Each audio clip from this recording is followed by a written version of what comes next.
देखिए, हम लोग फ्रांस की क्रांति के बारे में जानते हैं कि फ्रांस की क्रांति क्या है, क्यों हुई, क्या कारण था। इनके कारणों के बारे में जानेंगे। तो पहले ये जाने कि फ्रांस है कहाँ। तो यूरोप कॉन्टिनेंट, यूरोप महाद्वीप का एक देश है जहाँ पे फ्रांस है। तो हम फ्रांस की क्रांति के बारे में समझें कि फ्रांस की क्रांति का क्या कारण है, क्यों हुई, कैसे हुई, इसको समझने का हम क्या करें, प्रयास करते हैं। तो देखिए, 18वीं शताब्दी में फ्रांस एक शक्तिशाली राज्य था। 18वीं शताब्दी में फ्रांस एक क्या था, शक्तिशाली राज्य था। उसने उत्तरी अमेरिका के एक विस्तृत क्षेत्र, फ्रांस ने उत्तरी अमेरिका के एक विस्तृत क्षेत्र, पश्चिमी द्वीप समूह और अफ्रीका के मेडागास्कर, अफ्रीका में एक मेडागास्कर जगह है, तो अफ्रीका के मेडागास्कर के टापू पर क्या कर लिया, अधिकार कर लिया था। कौन? फ्रांस अधिकार कर लिया था। फिर भी सत्ता की नींव मजबूत नहीं हुई। फिर लंबे समय तक युद्ध क्या हो, चलते रहे। फिर आर्थिक संसाधनों की क्या थी, कमी का अभाव था। आर्थिक संसाधनों की कमी तथा शासकों की फिजूल खर्ची, जो शासक थे वहाँ के बहुत फिजूल खर्ची करते थे। मतलब कहने का मतलब जानिए कि आमदनी अठन्नी, खर्चा रुपया।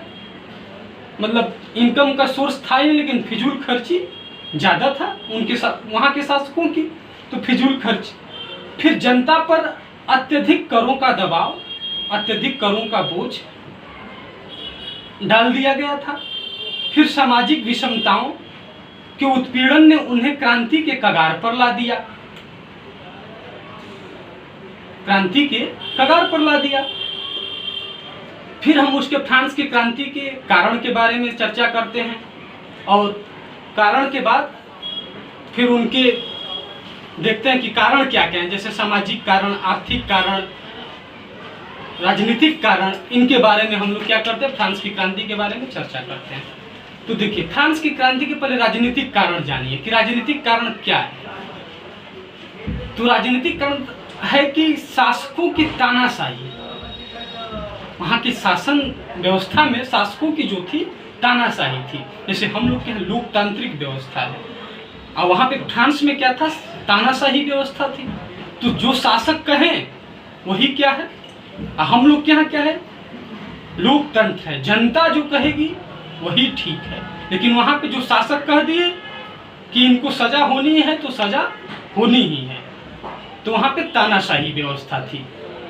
पहला कारण राजनीति का। फिर व्यक्तिगत स्वतंत्रता का अभाव, मतलब लोग अपने से खुली फ्रीडम नहीं जी सकते थे, मतलब खुली आज़ादी नहीं थी।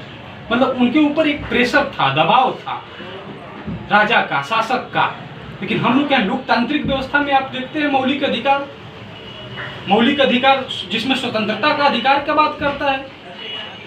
मौलिक अधिकार जो है स्वतंत्रता का अधिकार की बात करता है, लेकिन वहाँ पे लोगों की स्वतंत्रता, फ्रीडम उतना नहीं थी।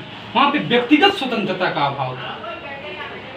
वहाँ पे लोग अपनी मर्जी से कोई कार्य नहीं कर सकते थे। फिर वहाँ पे उच्च वर्गों के लिए विशेष अधिकार, फ्रांस में उच्च वर्गों के लिए जो है विशेष अधिकार है, लेकिन हम लोग के यहाँ कोई विशेष अधिकार नहीं है। भारत में कोई विशेष अधिकार नहीं है देखा जाए, क्योंकि भारत में लोकतांत्रिक व्यवस्था है। लोकतांत्रिक व्यवस्था में सबको बराबर हक है, लेकिन वहाँ पे नहीं। मतलब जो पादरी वर्ग थे, कुलीन वर्ग थे, उन लोगों को विशेष अधिकार दिया गया था, लेकिन हम लोग के यहाँ ऐसा नहीं है। चाहे गरीब का बेटा हो, चाहे अमीर का बेटा हो, सबको बराबर हक है। चाहे किसी भी, जो हमारा मौलिक अधिकार है सबको बराबर है, लेकिन वहाँ पे वैसा कुछ था नहीं। मतलब वहाँ पे जो था उच्च वर्गों के लिए विशेष अधिकार था। फिर सेना में असंतोष, मतलब वहाँ की जो सेना थी उसमें असंतोष की भावना उत्पन्न हो गई।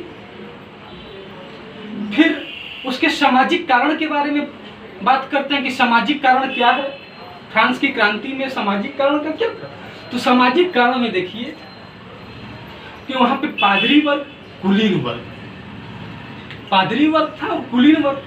तो पादरी वर्ग को हम लोग समझते हैं कि पादरी वर्ग क्या होता है। तो जैसे देखिए, पादरी वर्ग की तुलना हम लोग अपने मंदिर से करते हैं। कि जैसे हमारे यहाँ मंदिर का पुजारी जो मंदिर का जो देख रेख पूजा पाठ जो करता है उसे हम पुजारी बोलते हैं। तो वहाँ पे एक चर्च व्यवस्था थी, तो चर्च का जो देख रेख था वो पादरी करता था, पादरी वर्ग। मतलब जो चर्च वहाँ का, जो हम लोग क्या हिंदू धर्म, मुस्लिम, बहुत सारे धर्म, वहाँ पे एक चर्च धर्म था। तो वहाँ पे चर्च का जो देख रेख था वो कौन करता था? पादरी वर्ग। फिर कुलीन वर्ग, कुलीन वर्ग में अमीर वर्ग, जैसे हम लोग अमीर बोलते हैं तो वहाँ पे एक कुलीन वर्ग को अमीर वर्ग बोला जाता है। फिर देखा जाए तो किसान एवं मजदूरों की वर्ग स्थिति, मतलब किसान और मजदूरों की अच्छी स्थिति वहाँ पे नहीं थी। टैक्सेशन व्यवस्था क्या था? ज़्यादा था, मतलब किसानों को एक प्रेशर दिया जाता था, टैक्स ज़्यादा से ज़्यादा टैक्स वसूला जाता था। अब फिर कारण है कि देखिए फ्रांस में जनसंख्या क्या था? बहुत कम थी। जनसंख्या जो है बहुत ज़्यादा थी। अब बताइए जगह क्या है? क्षेत्रफल, एरिया कम है, जनसंख्या ज़्यादा है, तो गरीबी भूखमरी तो ऐसे ही पैदा होगा ना, है? क्योंकि अब उनके लिए कुछ व्यवस्था रोजगार का, किसानों के लिए रोजगार का व्यवस्था नहीं करेंगे, मजदूरों के लिए उपलब्ध नहीं करेंगे रोजगार, तो लोगों के अंदर असंतोष की भावना तो उत्पन्न होगी ना। तो यही कारण था सामाजिक कारण में। तो वहाँ पे देखिए सामाजिक कारण में 3 वर्ग में बटे थे, प्रथम स्टेट, सेकेंड स्टेट और आपका तृतीय स्टेट। तो प्रथम स्टेट में वही पादरी वर्ग, तो सेकेंड स्टेट में कुलीन वर्ग और तृतीय स्टेट में किसान, गरीब, मजदूर जो थे तृतीय स्टेट में आ जाते थे। फिर हम लोग आर्थिक कारण की बात करते हैं। तो आर्थिक कारण में अन्यायपूर्ण कर प्रणाली थी, मतलब जो कर की व्यवस्था थी, मतलब ज्यादा से ज्यादा टैक्स वसूला जाता था। अब बताइए आपके पास आमदनी है नहीं, सरकार गवर्नमेंट के पास आमदनी नहीं थी, तो वो क्या करती थी? जनता के ऊपर टैक्स ज्यादा से ज्यादा वसूल करने लगती थी। फिर उसने बढ़ती महंगाई, फिर वहां पे क्या हुआ? अब ये बताइए, अब आप ज्यादा टैक्स लेने लगेंगे, मान लीजिए हमारे पास 500 रुपए हैं, तो 500 रुपए में आप 200 मेरे से टैक्स ले लेंगे, हमारे यहाँ 5 लोग खाने वाले हैं, तो महंगाई तो ऐसे ही बढ़ जाएगी ना। तो बढ़ती महंगाई, तो टैक्स ज्यादा वसूलने से महंगाई क्या होने लगा? बढ़ने लगा। अब टैक्स देखिए, टैक्स अगर ज्यादा वसूल रहे हैं ठीक बात है, लेकिन जब इनकम है तभी तो आप टैक्स ज्यादा वसूल कर सकते हैं ना। अब इनकम है ही नहीं, टैक्स ज्यादा वसूल करेंगे तो महंगाई तो बढ़ेगी ही। तो बढ़ती महंगाई। फिर शासकों का आर्थिक शोषण, जो शासक थे वो गरीब, मजदूर, किसानों से क्या करते थे? आर्थिक शोषण ज्यादा करते थे। फिर हम लोग धार्मिक कारण का बात कर लेते हैं कि धार्मिक कारण क्या था। तो देखिए धार्मिक कारण के बारे में जैसे कहा जाता है कि वहां पे धार्मिक स्वतंत्रता का अभाव था।